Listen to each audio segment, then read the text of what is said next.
মঞ্চে সাবলীলভাবে হেঁটে বেড়াচ্ছে প্রায় ৬ ফুট লম্বা ৮০ কেজি ওজনের মানব সদৃশ রোবট। এটি অনায়াসে মালিকের কণ্ঠের নির্দেশনায় করতে পারে সব ধরনের কাজ। বৃহস্পতিবার চীনের সাংহাইতে অনুষ্ঠিত ওয়ার্ল্ড এআই কনফারেন্স ২০২৪-এ উন্মোচন করা হয় এ রোবটটি।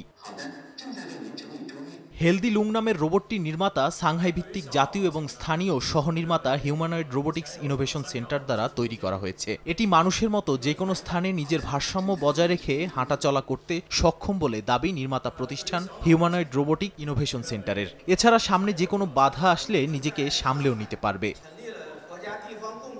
এরই মধ্যে রোবটের বুদ্ধিমত্তাকে বাড়াতে প্রশিক্ষণ কর্মশালার ব্যবস্থা করেছে প্রতিষ্ঠানটি। তারা জানায় আগামী ৫ থেকে ১০ বছর পরে এটি আরও উন্নত এবং শক্তিশালী হবে। গৃহস্থালির এবং কর্মক্ষেত্রের কার্য সম্পাদন করতে পারবে রোবটটি।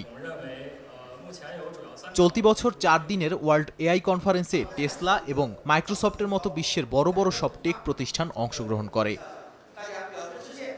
নাদিম মারজান, সময় সংবাদ।